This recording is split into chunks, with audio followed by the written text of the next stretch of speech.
बोलिए प्रेम से श्री सद्गुरुदेव महाराज की जय। श्री सच्चिदानंद भगवान की जय। परम पुरुष गुरुदेव जी शाश्वत शांति निधान, बार बार दंडवत करूं सकल सुखों के खान।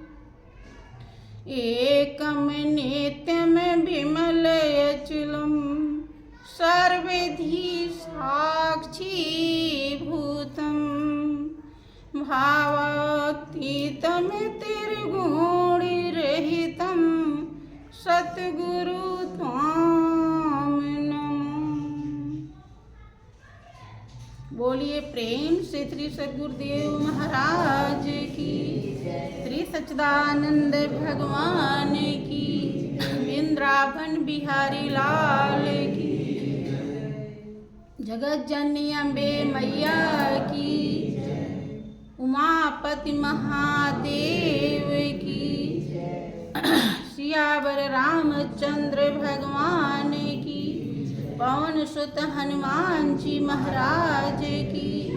बोलिए प्रेम से सब संतों की।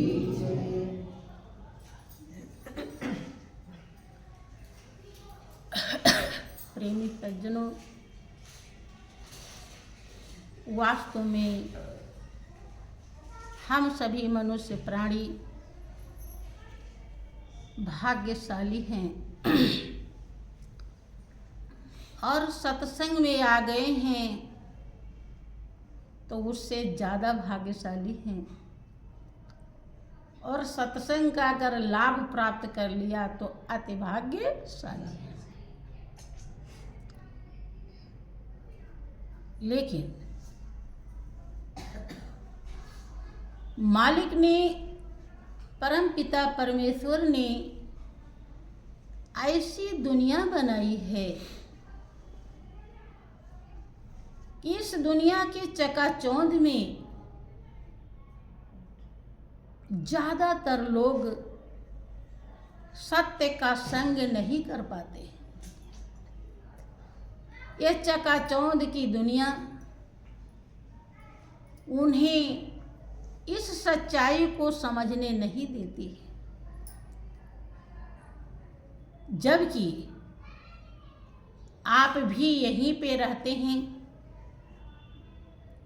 घर मकान परिवार है, खाने पीने की कोई कमी नहीं है, सारी व्यवस्थाएं हैं, और सब प्रकार से मालिक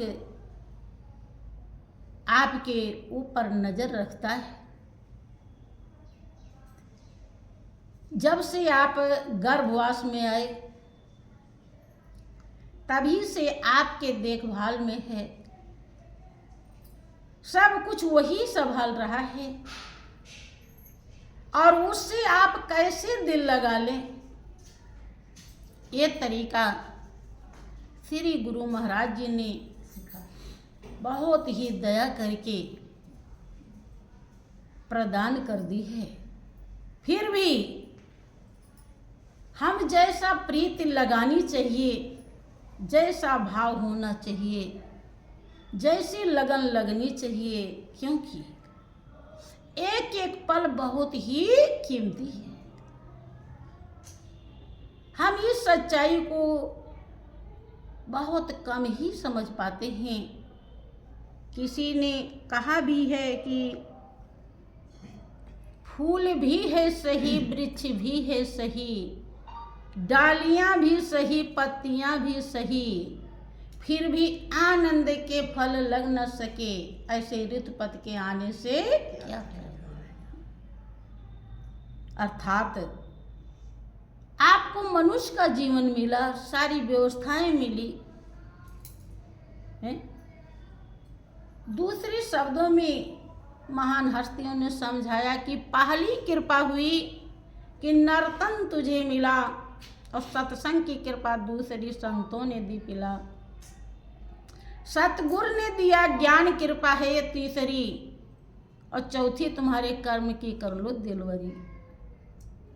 एक कृपा बाकी है क्यों, 3 कृपा हो चुकी है, और एक कृपा के बिना, और वो आपकी कृपा आपके ऊपर होनी चाहिए, और सबकी कृपा तो हो गई है। आपकी कृपा अगर आपके ऊपर नहीं हुई, और शब्दों में आप सुनते हैं कि मनुष्य अपने भाग्य का निर्माता स्वयं होता है। इसी बात की पुष्टि ये शब्द भी कर रहा है। अगर हम अभी नहीं जगे तो कब जगेंगे? कौन सा समय होगा, कौन सी जिंदगी होगी, कौन सा अवसर होगा? इससे सुंदर किसी ने कहा कि ऐसा फिर आजाद समय तू कभी न बंदे पाएगा, ऐसा फिर आजाद समय तू कभी न बंदे पाएगा। समय निकल जाएगा बंदे हाथ मसल रह जाएगा, समय निकल जाएगा बंदे हाथ मसल रह जाएगा।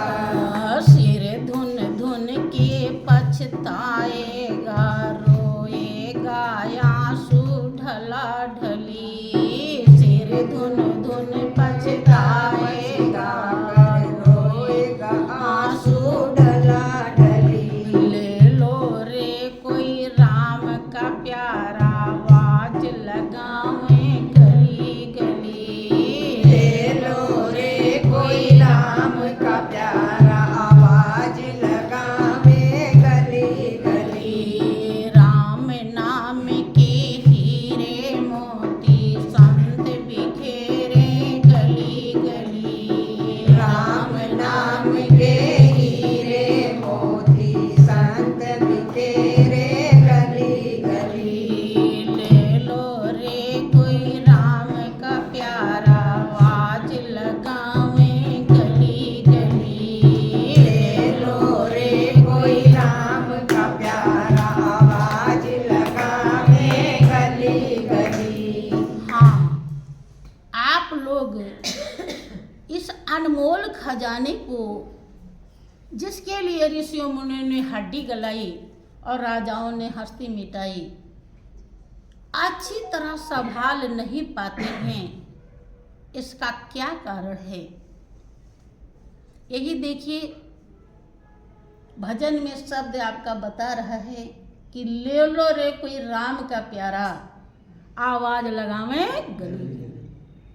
तो आप लोग राम के प्यारे हो या दुनिया के? किसके प्यारे हो? ये तो बड़ी गजब की बात है।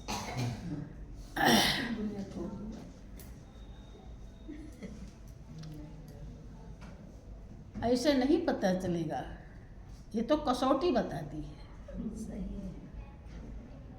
कसौटी पर आप खरे उतरें तब तो संदेह की कोई भी गुंजाइश नहीं। अगर कसौटी पे खरे नहीं उतरे तो बाणी से तो सभी कह देते। जिस दिन आप राम के प्यारे होंगे, अर्थात राम आपको प्रिय लगेंगे, ये दुनिया प्रिय नहीं लगेगी, उस दिन आप ले लेंगे। फिर लेकिन नाम की कोई गुंजाइश नहीं। एक कटु सत्य है, क्योंकि ब्रह्मानंद ने भी कहा, क्या कहा कि जो तू उसको देखा चाहे सबसे होए उदासी रे, जो तू उसको देखा चाहे सबसे होए घट ही में अविनाशी साधो, घट ही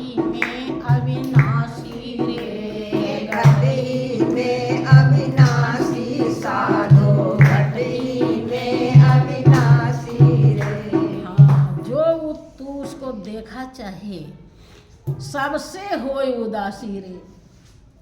सबसे उदास होने के बाद उसका पूर्ण दीदार होता है।